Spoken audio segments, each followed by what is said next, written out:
اس لیے چپ ہو مجھے اتنا بتا دو فاطمہ.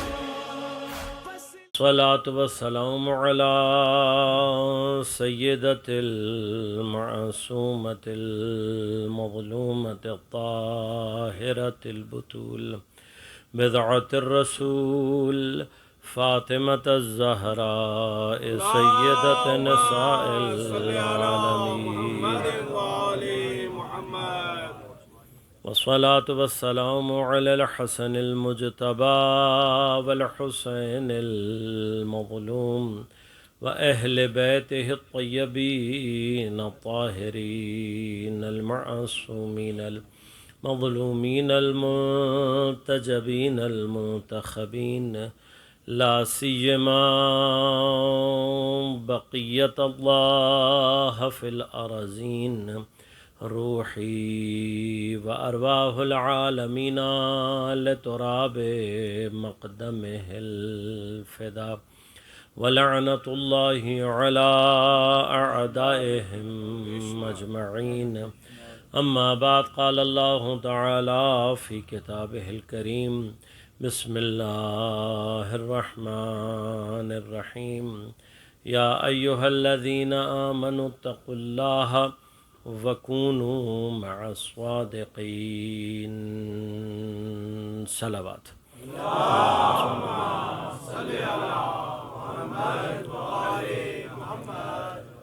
مومنین کرام، سامعین محترم، عزیزان گرام قدر، عزاداران مظلومہ کائنات، سیدۃ النساء العالمین، بضع رحمت للعالمین، زوجہ امیر المؤمنین حضرت زہرا سلام اللہ علیہا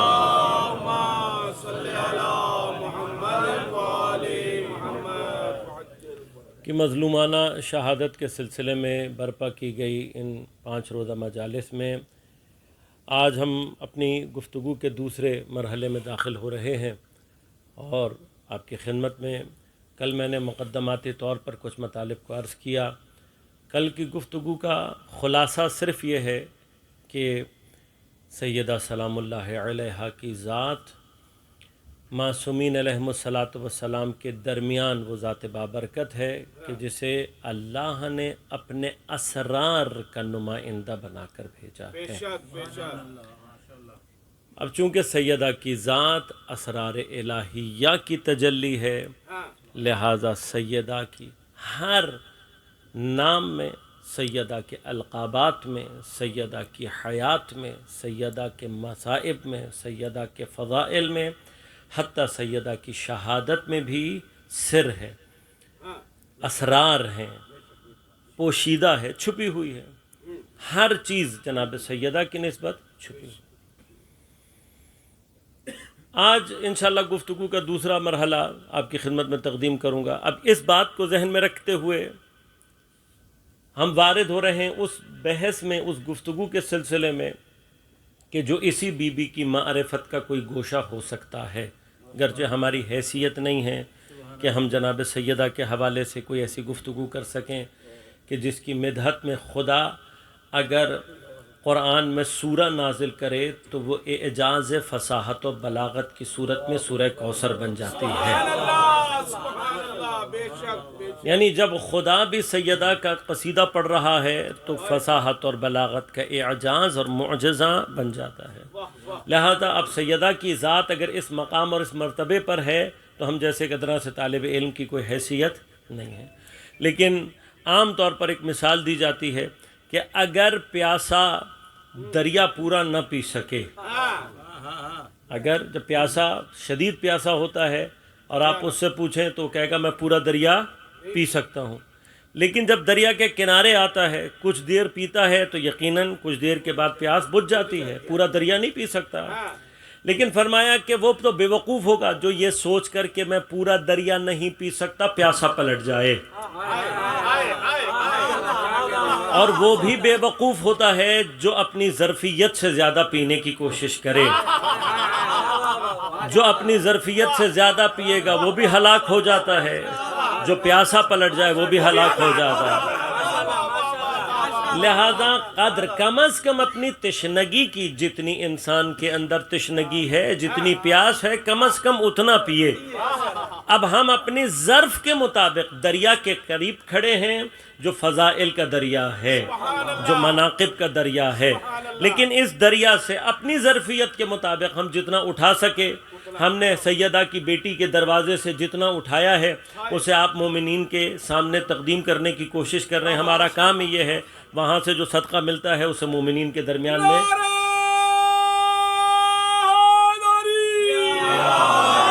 محمد آل محمد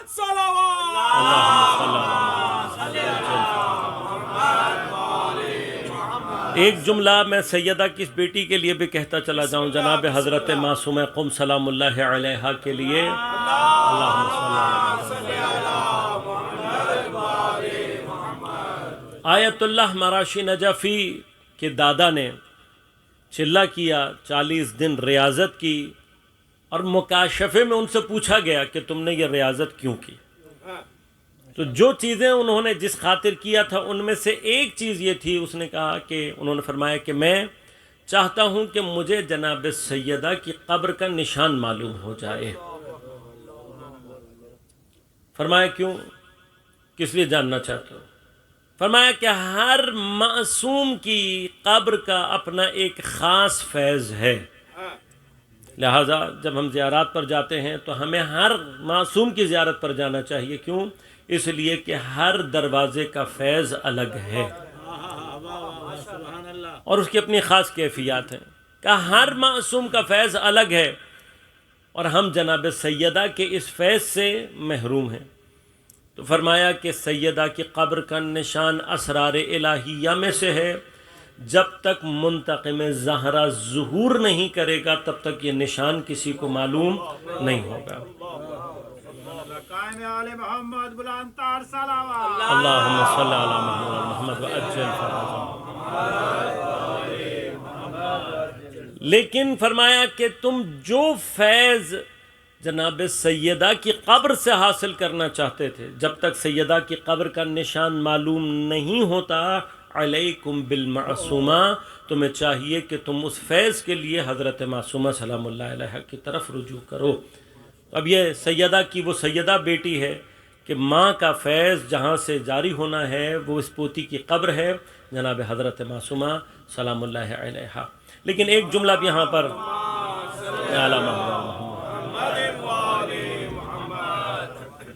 جناب سیدہ اور جناب سیدہ کے غائب بیٹے کے درمیان میں ایک شباہت کے عنوان سے ایک بات عرض کر دوں کہ جیسے غیبت اپنی جگہ پر یقیناً ہمارے لیے ایک مشکل ہے، کیونکہ اصل امامت میں ظہور ہے، امام کو ظاہر ہونا چاہیے، اور حضرت کی غیبت یقیناً ہمارے اوپر سنگین ہے، لیکن ان مع العسر یسرا، یہ اللہ تبارک و تعالیٰ کا قانون ہے کہ ہر سختی کے ساتھ آسانی ہے، اسی کے اندر آسانی ہے، بعد آسانی نہیں ہے۔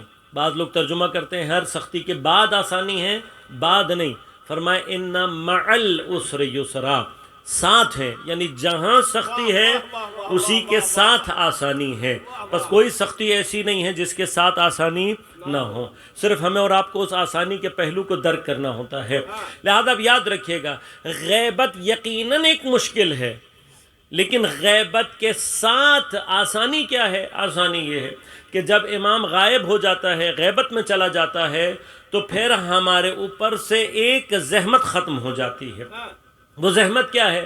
اگر امام ظاہر ہوں اور موجود ہوں، حضور رکھتے ہوں، تو پھر ہمیں امام سے ملاقات کرنے کے لیے جہاں امام ہوں گے وہاں جانا پڑے گا، وہاں پہ سفر کرنا پڑے گا، وہاں تک پہنچنا پڑے گا۔ لیکن جب امام غائب ہو جائیں تو پھر ہماری طرف سے تو بحث ختم ہو گئی، ہم تو کہیں نہیں جا سکتے۔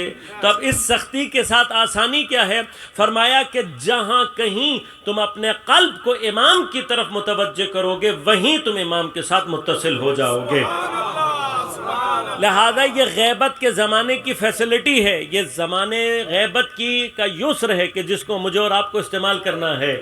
لہذا یہ مت سوچا کریں کہ ہم یہاں کہاں ادھر بیٹھے ادھر بیٹھے، نہیں، کوئی جگہ کوئی مکان جو صاحب زمان و مکان ہے اس کے لیے نہ مکان کی قید ہوتی ہے نہ زمان کی قید ہوتی ہے۔ آپ دنیا کے جس ملک میں ہیں، جس شہر میں بیٹھے ہوئے ہیں، اپنی زندگیوں میں سے بس کوئی ایک وقت، پورے دن میں سے کوئی ایک وقت خلوت کا نکالا کریں۔ فجر کی نماز کے وقت مثلا، مغرب عشاء کی نماز کے وقت، سونے سے پہلے کوئی ایک وقت خلوت کا، تنہائی کا نکالیں۔ کسی گوشے میں بیٹھ کر اپنے زمانے کے امام سے باتیں کریں، پکارا کریں۔ کیوں؟ اس لیے کہ یہ کیفیت ہے، چونکہ غیبت میں مولا ہم آپ تک نہیں پہنچ سکتے، لیکن ہماری آواز آپ تک پہنچ سکتی ہے، ہمارا سلام آپ تک پہنچ سکتا ہے۔ لہذا جہاں کہیں پر بھی موقع ملے اپنے زمانے کے امام سے اپنا رابطہ ایجاد کریں۔ اب جیسے حضرت کی غیبت کے زمانے میں ضروری نہیں ہے کہ آپ امام تک پہنچے، کیونکہ نہیں پہنچ سکتے، اسی طرح سے جب تک جناب سیدہ کی قبر کا نشان معلوم نہیں ہے، جہاں کہیں سیدہ کی زیارت پڑھو گے، ہر معصوم کے لیے قبر پہ جا کر زیارت پڑھنی ہے، لیکن جس کی نشان قبر معلوم نہ ہو، لہذا اس کے لیے فیسلٹی کیا ہے؟ جہاں کہیں پر بھی سیدہ کی زیارت پڑھو گے، گویا حضرت کی قبر پر زیارت پڑھ رہے ہو۔ یہ واحد فیسلٹی ہے جو جناب سیدہ کی نسبت، لہذا سیدہ سے توسل کرنا اس نسبت سے آسان ہے۔ اب یہ بی بی کہ جس کی ہر شے چھپی ہوئی ہے، اور ہم چاہتے کیا ہیں کہ حضرت کی معرفت کے اعتبار سے کوئی مراحل کو طے کر پائیں، تو اب ہماری حیثیت کو دیکھتے ہوئے ائمہ اہل بیت اطہار نے خود ہمارے لیے ایک آسانی کیا فرمائی ہے؟ آسانی یہ فرمائی ہے کہ اہل بیت اطہار نے ہر معصوم کی نسبت اس کا ایک خاص مخصوص زیارت نامہ نقل کر کے مجھے اور آپ کو پہنچا دیا ہے۔ یہ جو زیارت نامے ہیں، میں تھوڑا سا ایک مرحلہ طے کرواؤں گا آپ کو خدمت میں کہ یہ یاد رکھیے گا، ہمارا مکتب، ہمارا مذہب، ہمارا دین دنیا کا واحد مکتب ہے کہ جس میں اتنی دعائیں اور اتنی زیارات موجود ہیں۔ دنیا کے کسی مذہب میں، کسی دین میں نہ اتنی زیارات نقل ہوئی ہیں، نہ اتنی دعائیں۔ اب میں صرف خلاصہ کر رہا ہوں، ان باتوں کا تفصیل انشاءاللہ کبھی اور۔ اس میں راز کیا ہے؟ صرف راز بیان کروں گا، تفصیلات اپنی جگہ پر۔ اگر آپ چاہتے ہیں کہ معصوم کی زبان سے خدا کو سمجھیں، ہم سب چاہتے ہیں یہ بات، ایک خدا کا تصور ہمارے ذہنوں میں ہے، ایک خدا کی معرفت ہماری ذہنوں میں ہے، ایک وہ ہے جو علماء بیان کر سکتے ہیں، اور ایک وہ ہے جس کو معصوم نے بیان کیا ہے۔ لہذا اب اگر آپ خدا کو معصوم کی زبان سے پہچاننا چاہتے ہیں تو دعاؤں کے ترجمے پڑھنا شروع کر دیں۔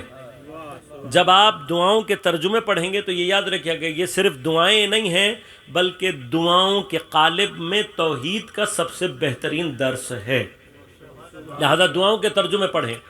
بعض دعائیں طولانی ہیں، لیکن طولانی ہونے کا مقصد کیا ہے کہ اتنی ہی تفصیل سے امام نے خدا کی تعریف کو بیان کیا ہے۔ دعائے عرفہ امام حسین ہے، دعائے حمزہ ثمالی ہے۔ ان ترجموں کو جب آپ پڑھیں گے، آپ کا خدا کے بارے میں تصور خود بخود تبدیل ہونا شروع ہو جائے گا۔ لہذا دعاؤں کے ترجمے پڑھیں، کس لیے؟ اگر معصوم کی زبان سے خدا کو پہچاننا چاہتے ہیں، اور اگر معصوم کی زبان سے معصوم کو پہچاننا چاہتے ہیں تو زیارت کا ترجمہ پڑھنا شروع کر دیں۔ ہر زیارت معصوم کی زبان سے معصوم کے تعارف کا نام ہے۔ اب اہل بیت اطہار نے یہ زیارت نامے خاص طور پر نقل کیوں فرمائے، اپنے شیعوں کو بیان کیوں فرمائے؟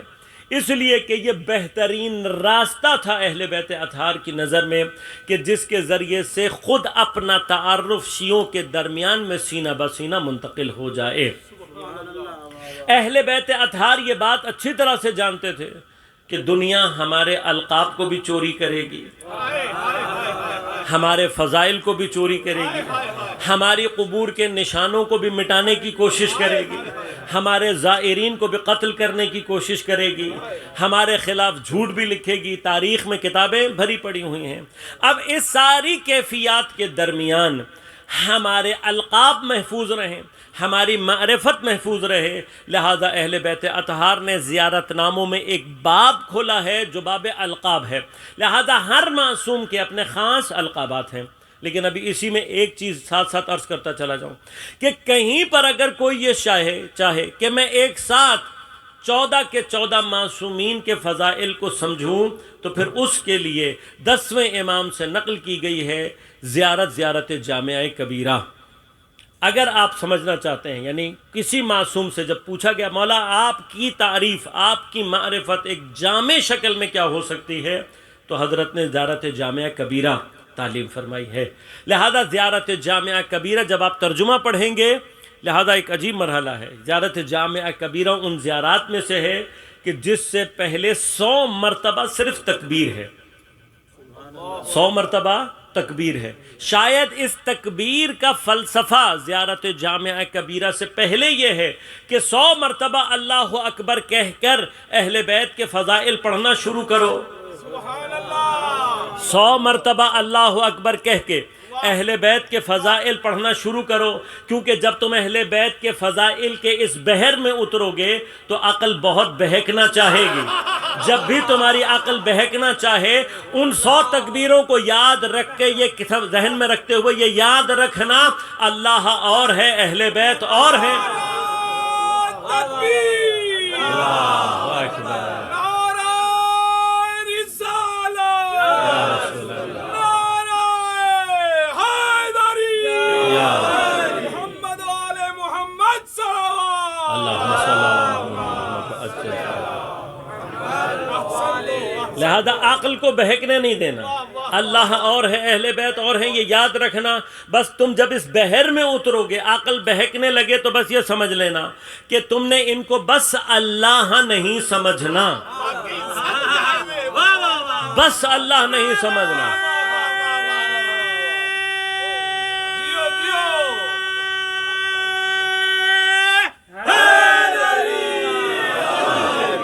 صرف اللہ۔ سبحان اللہ کی بلا حق بیان ہے، حق بیان ہے، واہ۔ حیدری، مقام اہل بیت اطہار یہ ہے۔ لہٰذا بعض اوقات بعض افراد یہ سمجھتے ہیں کہ شاید مولانا خطیبانہ جملہ کہہ رہے ہیں، نہیں، خطیبانہ جملہ نہیں ہے۔ میں ہر بات جو الحمدللہ ممبر سے بیان کرتا ہوں ادلہ کے ساتھ بیان کرتا ہوں۔ لہذا ابھی انشاءاللہ آگے رجب کا مہینہ آنے والا ہے، رجب کے مہینے کی زیارت رجبیہ، مفاتح الجنان میں اعمال ماہ مبارک رجب کے اعمال میں زیارت رجبیہ، چند زیارتیں نقل ہوئی ہیں، لیکن جس کو زیارت رجبیہ کہا جاتا ہے اس کی پہچان یہ ہے کہ اس زیارت کے جملوں میں بسم اللہ شامل ہے۔ اس میں بسم اللہ الرحمن الرحیم عام طور پہ ہم پڑھتے ہیں برکت کے لیے، عام طور پر بسم اللہ پڑھی جاتی ہے۔ مثلا قرآن میں یہ بحث ہے، البتہ میں باب نہیں کھولنا چاہتا، لیکن آپ کے ذہنوں میں ایک ایک مسئلہ اس طرح سے بھی آ جائے تو بہتر ہے۔ آیا یہ جو قرآن کریم میں ہر سورہ سے پہلے بسم اللہ ہے، یہ جزو سورہ ہے یا نہیں؟ یہ ایک بحث ہے علماء کے اندر، اور بڑی مارکت الارا بحث ہے۔ اب علماء یہ کہتے ہیں، اس میں بحث ہے کہ بسم اللہ جزو سورہ نہیں ہے، لہٰذا اگر جزو سورہ ہوگی تو آپ کو اس کے نمبر ہر بسم اللہ کے بعد ایک آیت کا نشان لگانا پڑے گا، نہیں لگاتے، آیت کا نشان ہمیشہ بعد میں لگاتے ہیں۔ کہ بسم اللہ جزو سورہ نہیں ہوتی، لیکن کسی سورہ سے آپ اسے جدا نہیں کر سکتے۔ اب یہ بحث، چونکہ اگر میں اس کو اب اور مقام پر لے کے جاؤں گا تو میرے پاس گفتگو بہت ہے، لیکن جزو سورہ نہیں ہے، جزو سورہ نہیں ہے، لہٰذا لیکن وہ آپ نے جدا نہیں کر سکتے۔ لیکن مثلا سورہ توبہ ہے، سورہ توبہ سے پہلے بسم اللہ نہیں پڑھ سکتے۔ اب نہ پڑھنے کی وجہ کہ جزو سورہ نہیں ہے، اس وجہ سے جہاں منع کر دیا گیا، جہاں خدا کے غضب کی بات آئی ہے تو وہاں بسم اللہ نہیں ہے۔ اب اس کے بھی فلسفے ہیں، لیکن میں ابھی یہاں پہ رک کے چل رہا ہوں کیونکہ میں نے کسی اور مقصد پر پہنچنا ہے۔ لیکن اب غور کیجئے گا، سورہ مبارک نمل کے اندر حضرت سلیمان کے خط میں جو بسم اللہ الرحمن الرحیم لکھی ہوئی ہے وہ جزو سورہ ہے، وہ سورہ کا حصہ ہے۔ یہ سمجھانا چاہتا ہوں آپ کو کہ مرحلہ کیا ہے، یہ بسم اللہ جزو ہے، یعنی آپ اس کو نکال نہیں سکتے، یہ آیت کے حساب سے آئے گی۔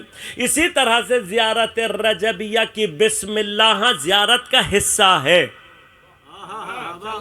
یعنی اگر آپ نے زیارت رجبیہ کو بسم اللہ سے پڑھنا ہے تو پہلے ایک بسم اللہ وہ پڑھیں جس سے آپ نے شروع کرنی ہے، پھر وہ بسم اللہ پڑھیں جو زیارت رجبیہ کا حصہ ہے۔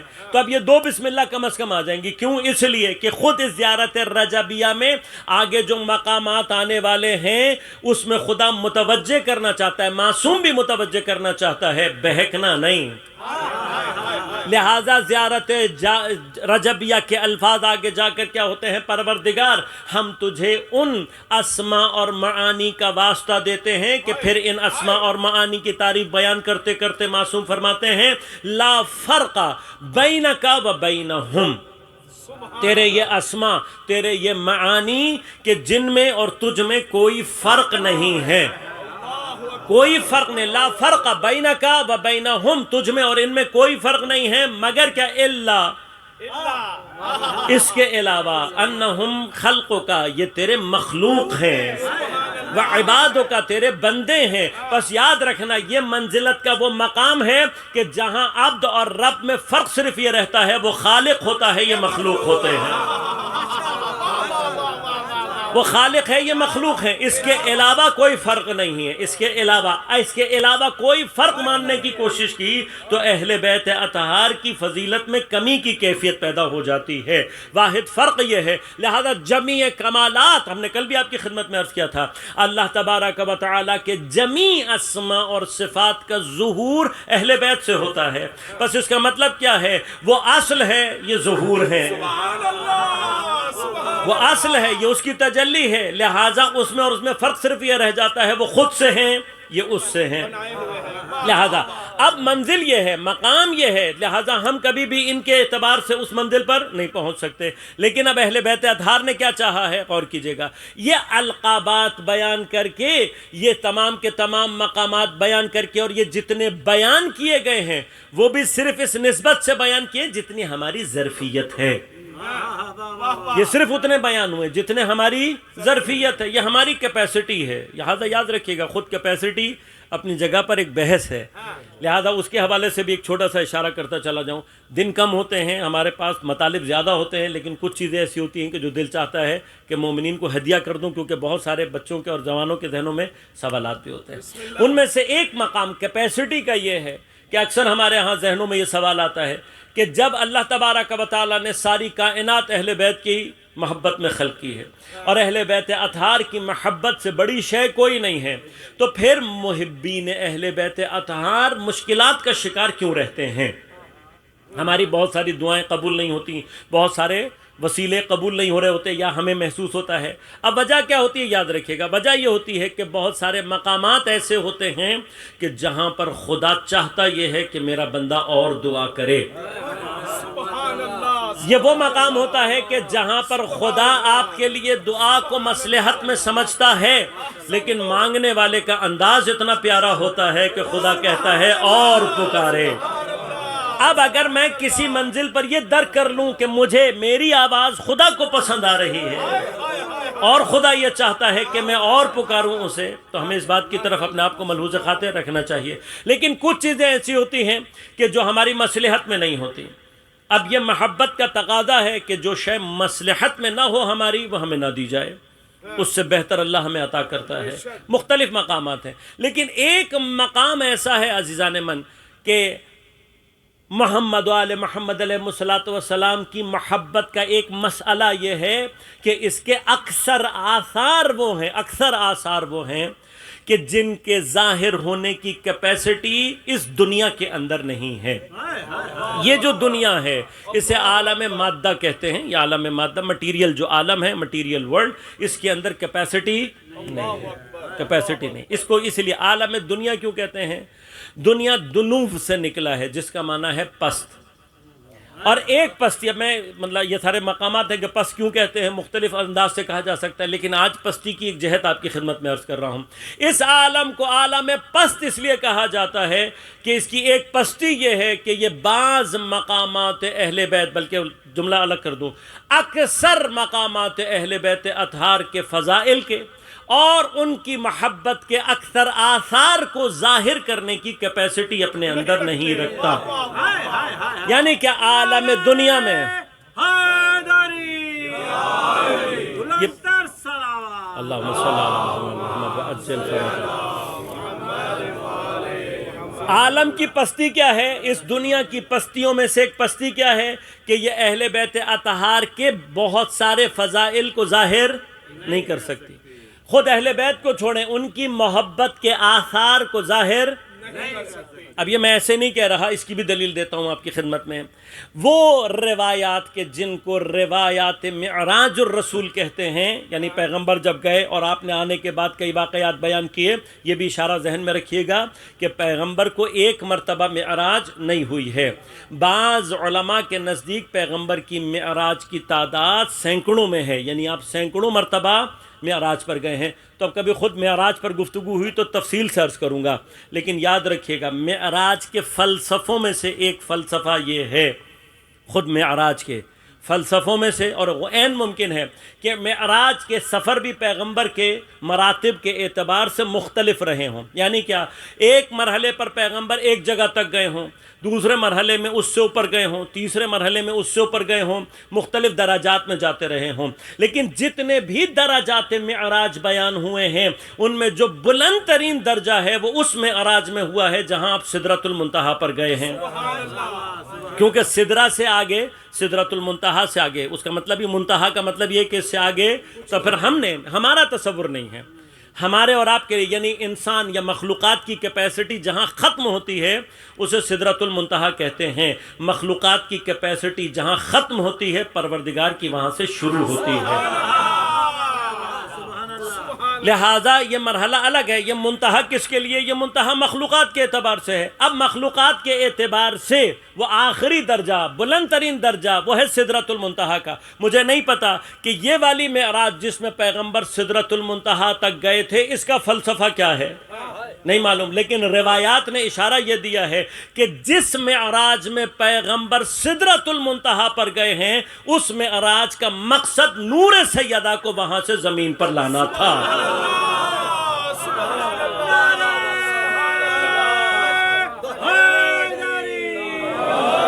لہذا قرآن، اللہم صلی اللہ علیہ وسلم، بہت کم مقامات ہیں کہ جہاں پر خدا نے اپنے لیے سبحان اللہ کہا ہے، بہت کم مقام ہے قرآن میں۔ بعض جگہوں پہ اللہ نے سبحان کہا ہے لیکن دوسروں کی نسبت، ہاں اللہ تعالیٰ نے یہ جو، اللہ تعالیٰ کہتا ہے یہ جو میرے بارے میں تعریف کرتے ہیں، اما یصفون، سبحان اللہ، اللہ کی ذات اس سے پاک اور منزہ ہے۔ اما یشرکون، جو یہ شرک کرتے ہیں، پروردگار کی ذات سبحان ہے، اس سے منزہ ہے، یہ ایک الگ مقام ہے۔ لیکن کچھ مقام ایسے ہیں کہ جہاں پر خدا نے اپنے آپ کو سبحان اللہ کہا ہے، ان میں سے ایک مقام مقام معراج ہے، سبحان الذی اسری بعبدہ۔ کس لیے بلایا تھے؟ لِنُرِيَهُ مِنْ آیَاتِنَا، اس لیے بلایا ہے کہ ہم اپنے حبیب کو اپنی بعض آیات میں سے دکھا سکیں۔ اب ان آیات میں سے ایک آیت علی کی ولایت تھی، اور دوسری آیت نور حضرت سیدہ تھا کہ جس کو سدرۃ المنتہا کے طوبہ کے درخت سے حضرت کے صلب میں اتارا گیا۔ لہذا سیدہ کے رازوں میں سے ایک راز یہ بھی ہے کہ اللہ نے تمام معصومین کا نور حضرت آدم کے صلب میں رکھا، اور حضرت آدم جب زمین پر آئے تو تمام انوار زمین پر آئے ہیں سوائے نور حضرت زہرا کے۔ نور حضرت زہرا کو اللہ نے طوبہ میں، طوبہ کے درخت میں، اس پودے کے اندر، اس کے پھل کے اندر رکھا۔ کب تک رکھا؟ جب تک زمین پر خاتم النبیین نہیں آ گئے۔ خاتم النبیین کے آنے کے بعد جب تک خاتم النبیین کو معراج نہیں ہوئی، اس وقت تک نور فاطمہ زمین پر نہیں آیا۔ تو سیدہ کے لیے کبھی یہ بات ذہن میں رکھنا کہ اس بی بی کا مقام یہ ہے کہ جب اسے عرش سے فرش پر آنا ہوتا ہے تو فرش سے خاتم عرش پر جاتا ہے۔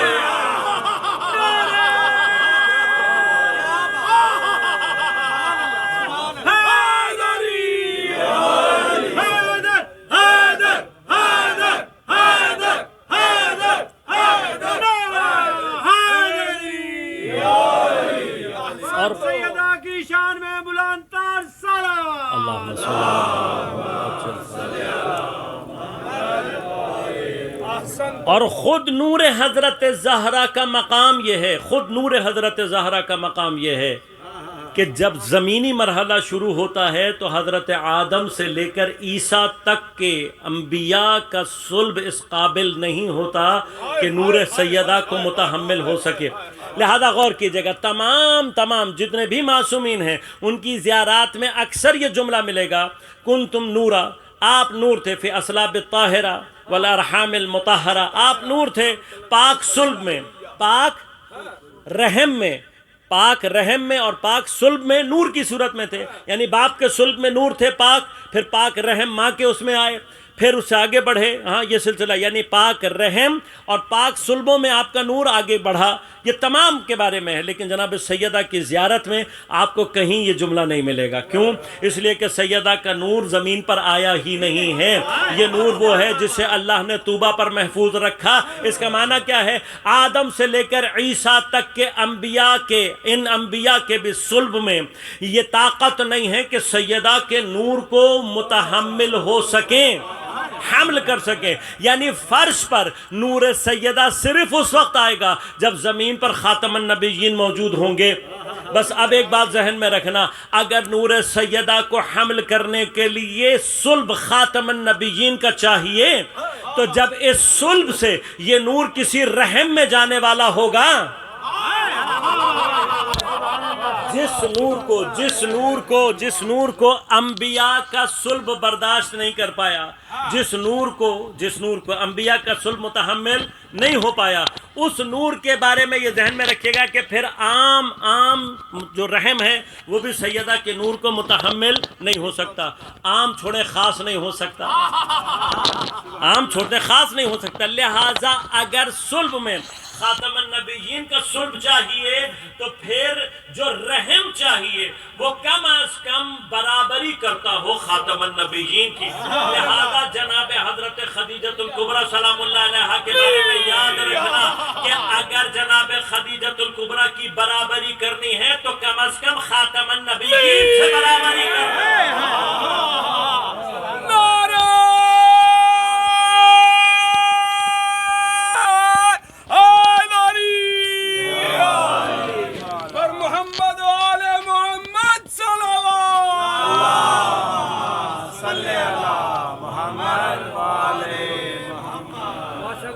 بس جناب خدیجۃ الکبریٰ مادر گرامی حضرت زہرا عرب کی عام خواتین میں سے نہیں ہیں کہ آپ جناب خدیجۃ الکبریٰ کا مقابلہ کسی عام خاتون سے کریں جو زمین پر خاتم النبیین کی کف بن سکتی ہے۔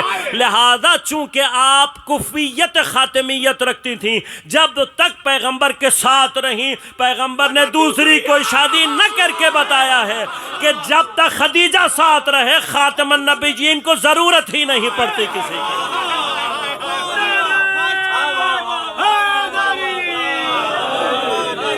یہ مقام نورانیت حضرت زہرا ہے۔ اب جس کے مراتب اس جگہ پر ہوں تو مشکل کیا ہے؟ اب مشکل یہ ہے کہ جن کے مناقب اس منزل پر ہوں تو اب اہل بیت اطہار نے کیا چاہا کہ یہ ہوا، ہم نے دیکھا اور یہ ہمارے اور آپ کے سامنے ہوا، یہ بہت جلد دیر نہیں ہوئی اس بات کو کہ جتنے بھی فضائل اور مناقب اور جتنے القابات پیغمبر نے ان معصومین علیہ السلام کو دیے، دنیا نے پیغمبر کے بعد آپس میں بانٹ لیے، اور یہ سارے کا سارا سلسلہ شام میں جہاں حدیثوں کی فیکٹریاں لگی ہوئی تھیں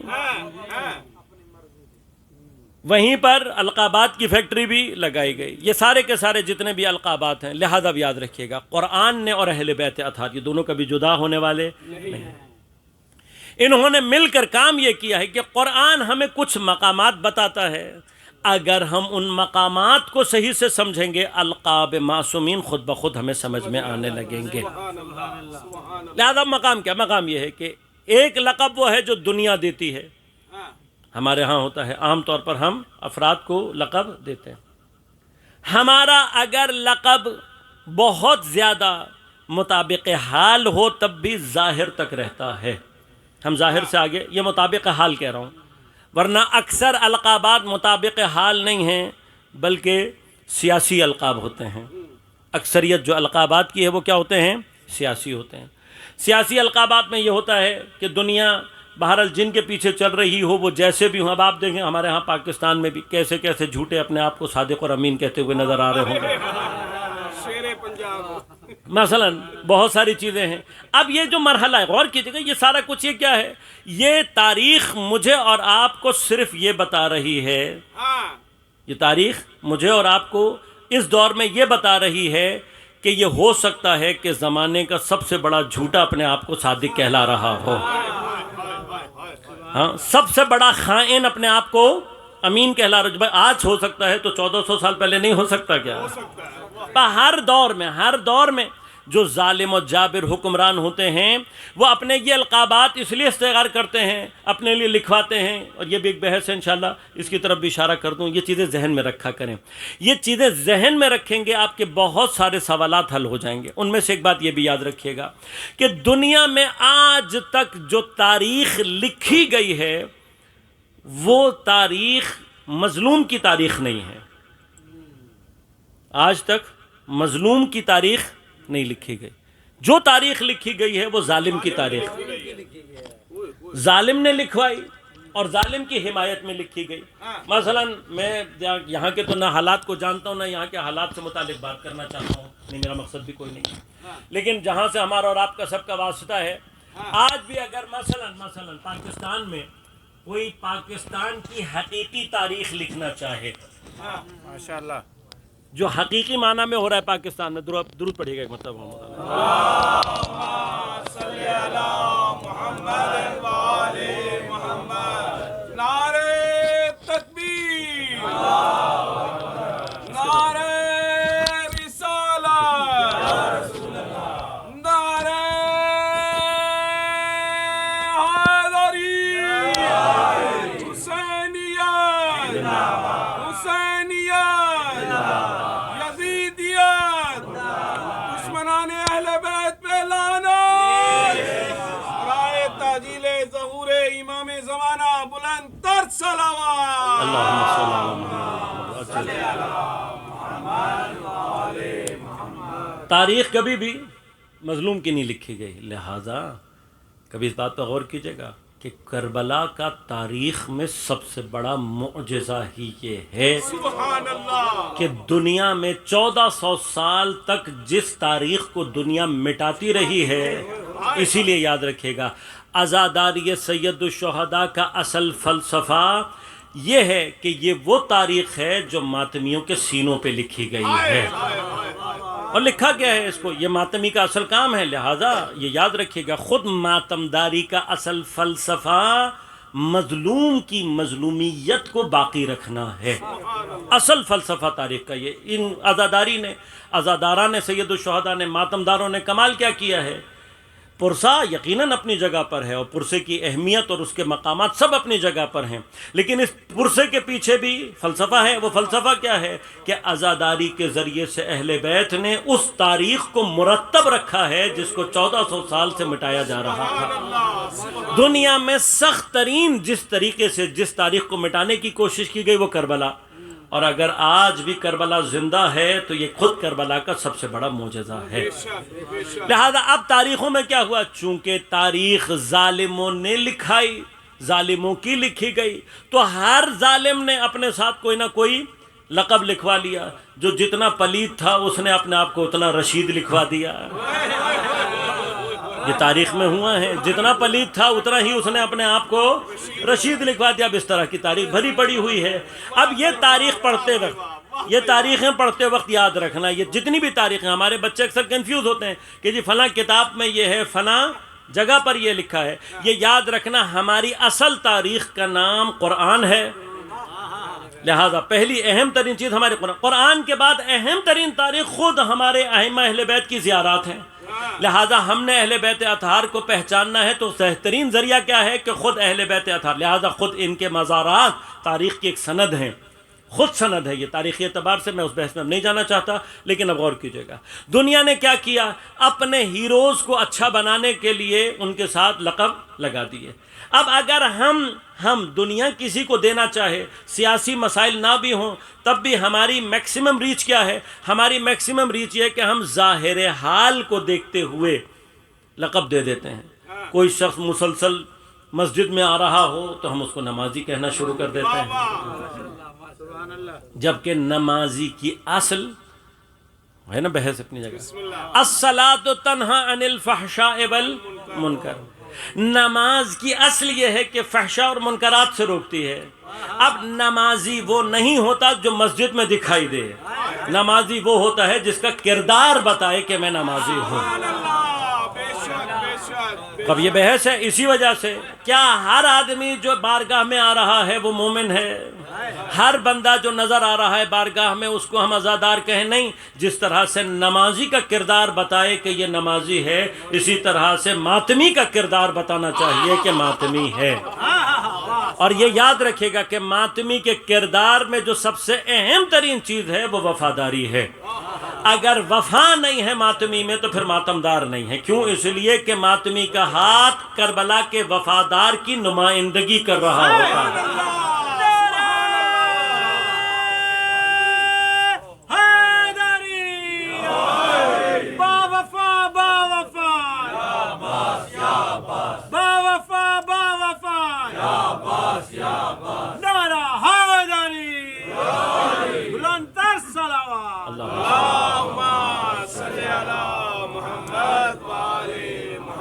لہذا اب دنیا کے القاب کی کیفیت کیا ہے؟ میکسیمم اگر کسی طرف جائے تو ظاہری حالات میں، لیکن جب معصوم کسی کو کوئی لقب عطا کرتے ہیں تو ظاہر کو نہیں دیکھ رہے ہوتے، اس کی حقیقت کی، اس کی ذات کی حقیقت کو ظاہر کر رہے ہوتے ہیں.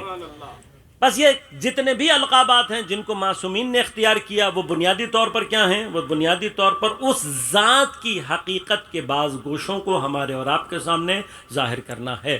اب اگر معصوم کہہ رہے ہیں السلام علیک ایتھا الصدیقۃ الشہیدہ، سلام ہو آپ پر اے صدیقہ شہیدہ، تو اب جناب زہرا کے اس مقام کو سمجھنا کہ جہاں معصومین آپ کو صدیقہ کہہ کر سلام کر رہے ہیں، صدیقہ، اس مقام میں صدق کو اب جب تک ہم قرآن سے نہیں سمجھیں گے تب تک ہمیں جناب سیدہ کا صدیقہ ہونا سمجھ میں نہیں آئے گا. لہذا میں کوشش کروں گا کہ آنے والے دنوں میں قرآن سے مقام صادقین، کونوا مع الصادقین، صادقین کے ساتھ ہو جاؤ.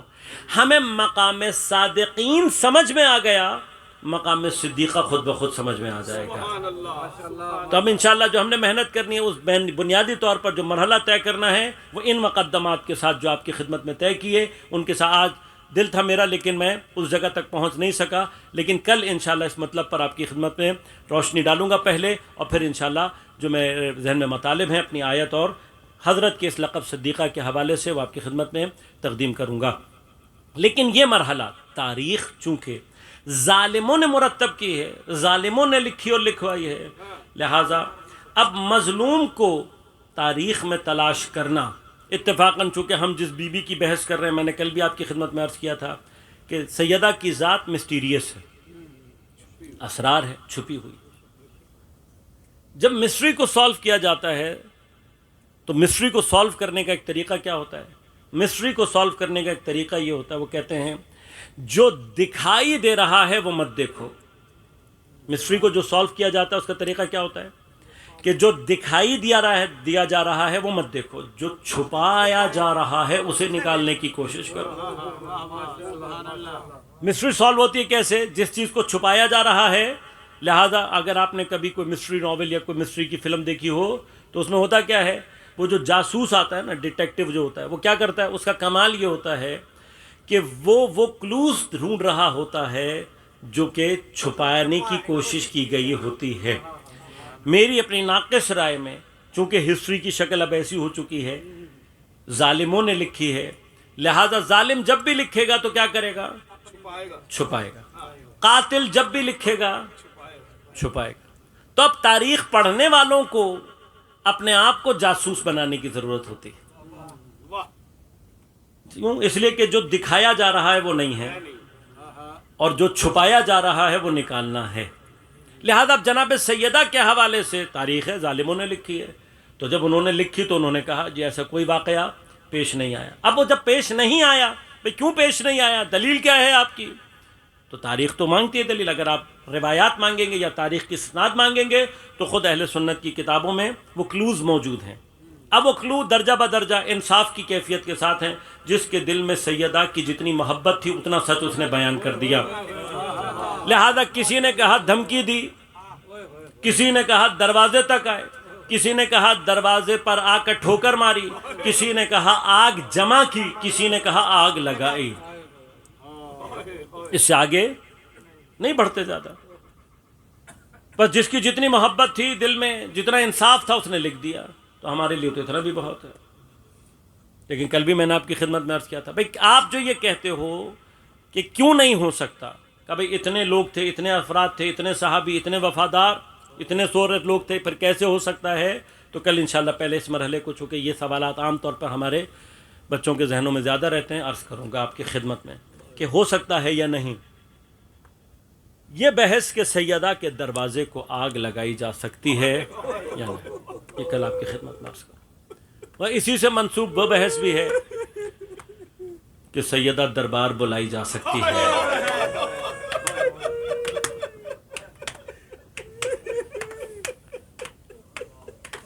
میں یہ کہتا ہوں کہ جو کچھ بھی پیچھے ہوا ہے اس کی بڑی دلیل اس کے 50 سال کے بعد کوفہ اور شام کے بازاروں میں سے ہے۔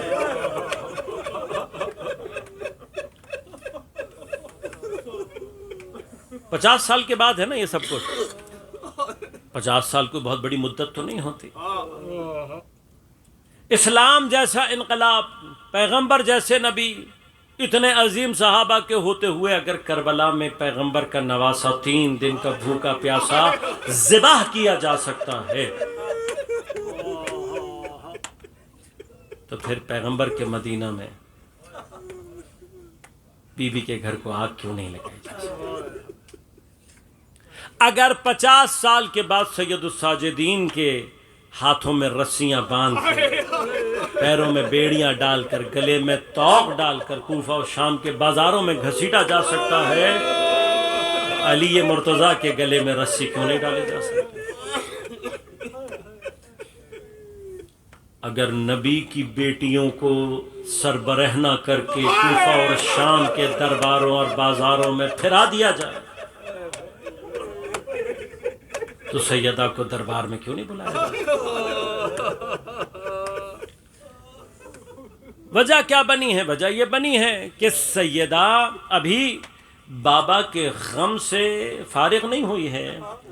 یہاں تو سیدہ بابا کی شہادت کے بعد یہ سوچ رہی تھی کہ امت آئے گی مجھے پرسہ دے گی،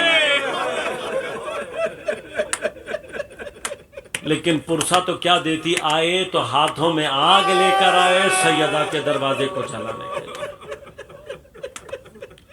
لیکن یہ مراحل طے ہو رہے ہیں، جیسے ہی مسند خلافت ہاتھ میں آئی ہے، جو کام فوری طور پر انجام دیے گئے ہیں، ان میں سے ایک کام یہ کیا گیا ہے کہ وہ فدق جو اللہ کے حکم سے پیغمبر نے جناب سیدہ کے حوالے کیا، اور اتنی مدت جناب سیدہ کے پاس خیبر کی فتح سے لے کر پیغمبر کی شہادت تک فدق جناب سیدہ کا مال رہا ہے۔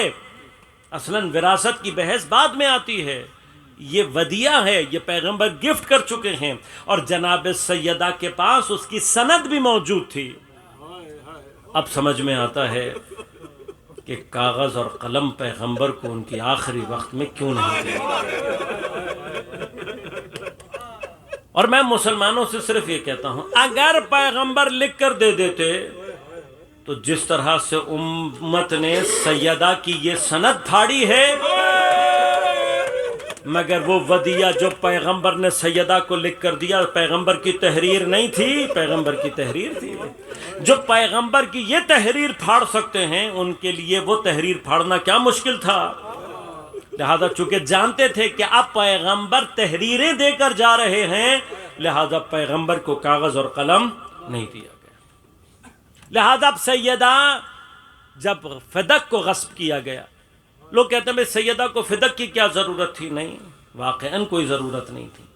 جس بی بی نے اس مدت میں، جس میں یہ فدق سارے کا سارا بی بی کی ملکیت رہا ہے، تاریخ کہتی ہے اس پوری مدت میں سیدہ نے فدق کی ایک کھجور بھی گھر میں استعمال نہیں کی، ایک کھجور بھی سیدہ نے اپنی ذات پر استعمال نہیں کی۔ تو جس نے ایک کھجور نہ کھائی ہو وہ فدق کیا اپنی ذات کے لیے مانگنے گئی ہو؟ نہیں، فدق بہانہ ہے، فدق واسطہ ہے، فدق ذریعہ ہے علی کی ولایت کو بچانے کا، دنیا کے سامنے یہ ظاہر کرنے کا کہ جو اس وقت میرے بابا کی مسند پر بیٹھے ہیں وہ دین کے بنیادی احکامات بھی نہیں جانتے، لہذا دین کا دفاع یہ وہ جگہ ہے کہ جو سیدہ کو میدان میں لے کر آئی ہے۔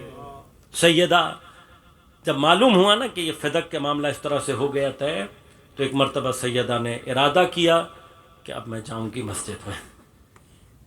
راوی کہتے ہیں سیدہ نے پچھلا دروازہ استعمال کیا، کیوں؟ اس لیے کہ اب سیدہ چاہتی تھیں کہ تاریخ میں سیدہ کا جانا رقم ہو، پتہ لگے کہ سیدہ گئی ہیں، اور تاریخ نے لکھا کہ آج چادر پہن کر سیدہ جب جا رہی تھی ایسا لگ رہا تھا خود پیغمبر چلتے ہوئے جا رہے ہیں۔ خدا جانے کیا حجاب ہے یہ۔ آج پیغمبر کی بیٹی جا رہی ہے تو چلنے کا انداز حجاب بنا ہوا ہے، اور کل علی کی بیٹی خطاب کرے گی تو لہجہ حجاب بنے گا۔ مسجد میں آئی ہے سیدہ۔ کون ہے سیدہ؟ سیدہ وہ ہے کہ جس کے لیے جناب عائشہ نے، زوجہ رسول نے، یہ روایت کی ہے کہ کبھی ایسا نہیں ہوا کہ سیدہ پیغمبر کے پاس آئی ہوں اور پیغمبر نے اس طریقے سے سیدہ کا استقبال نہ کیا ہو، کبھی ایسا نہیں ہوا۔ کبھی نہ ہونے کا مطلب کیا ہے؟ اگر پیغمبر اپنی حیات میں اس عمل کو ترک نہیں کرتے تو اس کا مطلب خود پیغمبر پر واجب ہے۔ اور بعض علماء نے روایت کی ہے کہ کسی ایک نشست میں سیدہ 15 مرتبہ پیغمبر پر وارد ہوئی ہیں، اور 15 مرتبہ پیغمبر نے ایسے ہی احترام کیا ہے سیدہ کا۔ کیسا احترام کیا؟ فرمایا کہ لما دخل، جب بھی سیدہ آتی تھی، جب بھی آتی تھی، پیغمبر قام الیہا، کھڑے نہیں ہوتے تھے سیدہ کے لیے بلکہ دوڑتے ہوئے سیدہ کے پاس جاتے تھے، سیدہ کا ہاتھ چومتے، سیدہ کا ماتھا چومتے، اپنی مسند پر سیدہ کو بیٹھاتے تھے۔ یہ پیغمبر نے احترام کر کے بتایا ہے کہ جب سیدہ کا احترام پیغمبر پر واجب ہے عزیزوں، تو پھر امت پر کتنا واجب ہونا چاہیے۔ لیکن آج جب سیدہ مسجد میں داخل ہوئی، تاریخ کہتی ہے نہ کسی نے اپنی مسند کو خالی کیا، نہ کوئی سیدہ کے استقبال کے لیے کھڑا ہوا۔ سیدہ کو کسی جگہ پر بیٹھانا تو بہت دور کی بات ہے، سیدہ کھڑی رہی ہے، لوگوں نے اپنی جگہ نہیں چھوڑی ہے۔ آج زینب شاید ساتھ ہے یہ سیکھنے کے لیے کہ درباروں میں کتنی دیر اور کیسے کھڑے ہونا ہے۔ ایک بچے نے مجھ سے سوال کیا پاکستان میں، کہا مولانا صاحب سیدہ نے کتنی دیر کھڑے ہو کر خطبہ دیا ہوگا؟ میں نے کہا بیٹے ایک مرتبہ گوگل پہ خطبہ ڈاؤن لوڈ کرو، جناب سیدہ کا خطبہ فدقیہ، اور کھڑے ہو کر پڑھنا لگو۔ جب کچھ دیر کے بعد تمہاری ٹانگیں تمہیں بتائیں گی نا، بس اس وقت یہ بھی سوچ لینا کہ سیدہ جب یہ خطبہ پڑھنے آئی تھی تو سیدہ کا پہلو بھی ٹوٹا ہوا تھا، تماچا بھی کھا چکی تھی، بازو بھی زخمی تھا، اس عالم میں کھڑے ہو کر سیدہ نے، لیکن تاریخ کہتی ہے سیدہ کھڑی ہو کر خطبہ دیتی رہی، نہ کسی نے بیٹھنے کو کہا، نہ سیدہ کے لیے جگہ دی۔ بس میں یہ پوچھنا چاہتا ہوں کہ تم عدالت کی بات کرتے ہو، جنہوں نے سیدہ کے احترام کا واجب ترک کیا ہو، کیا وہ عادل ہو سکتے ہیں؟ لیکن عزیزو، سیدہ کو جب بابا کا حق نہ دیا گیا بلکہ سیدہ سے دلیل مانگی گئی تو سیدہ نے پہلے قرآن کی، جب سند کو رد کیا گیا تو بی بی نے پھر وراثت کی دلیل دی، وراثت کی دلیل کو قرآن سے ثابت کیا، لیکن عزیزو سیدہ کی قرآن کی دلیل کو بھی جھٹلایا گیا۔ پھر اس کے بعد سیدہ سے دلیل مانگی گئی، سیدہ نے حسنین کو پیش کیا، ارے حسنین جن کی امامت پر قرآن قرآن اور رسول کی احادیث دلیل کہتے ہیں۔ یہ پہلا موقع ہے کہ جن کو اللہ نے صادق کہا تھا مسجد پیغمبر میں جھٹلائے گئے ہیں۔ ارے سیدہ کے لیے یہ مرحلہ بڑا سنگین تھا کہ اپنے بابا کی مسجد میں سیدہ کو جھٹلایا جائے۔ راوی کہتے ہیں سیدہ روتی ہوئی دربار سے واپس آئی ہے۔ دربار سے گھر آتے آتے سیدہ کی کمر جھک گئی، بالوں کا رنگ سفید ہو گیا۔ ارے سیدہ کو مسجد میں جھٹلا دینا یہ وہ مصیبت تھی جسے سیدہ میں تحمل نہ کر سکی۔ میں کہوں گا بی بی پھر بھی آپ کے اپنے بابا کی مسجد تھی، آپ دربار میں گئی تو کم از کم سر پہ چادر موجود تھی۔ ارے آپ کی بیٹیوں کا نصیب کبھی کوفہ کے بازاروں اور درباروں میں، کبھی شام کے بازاروں اور درباروں میں۔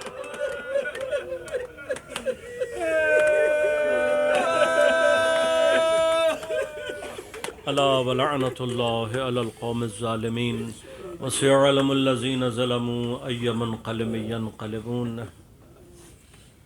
بار الہ بحق زہرا و ابیہا و بعلہا و بنیہا، ہماری عبادت کو اپنی بارگاہ میں قبول و منظور فرما۔ بحق زہرا و ابیہا و بعلہا و بنیہا، منتقم زہرا، منتقم کربلا، منتقم اسیران کربلا، امام زمانہ کے ظہور میں تعجیل فرما۔ بحق زہرا و ابیہا و بعلہا و بنیہا، حضرت کے ظہور کے ذریعے سے دنیا سے ظلم اور استبداد کا خاتمہ فرما، عدل و عدالت کو قائم فرما۔ جہاں جہاں مقاومت اسلامیہ باطل سے برسر پیکار ہے ان کو نصرت و کامیابی عنایت فرما، باطل قوتوں کو نیست و نابود فرما، دین دشمن اہل بیت دشمن قوتوں کو نیست و نابود فرما، تمام علماء مراجع نظام کی حفاظت فرما، تمام مؤمنین بالخصوص محبین حضرت زہرا کی حفاظت فرما، پریشانیوں کو دور فرما، مشکلات کو آسان فرما، بیماروں کو صحت کامل عاجل عنایت فرما، ہمارے مرحومین کی مغفرت فرما، ہم سب کو امام زمان عجل اللہ تعالی فرج الشریف کے اعوان و انصار میں شمار ہونے کی توفیق عنایت فرما۔ ربنا تقبل منا انک انت السمیع العلیم برحمتک یا ارحم الراحمین۔ ماتم حسین۔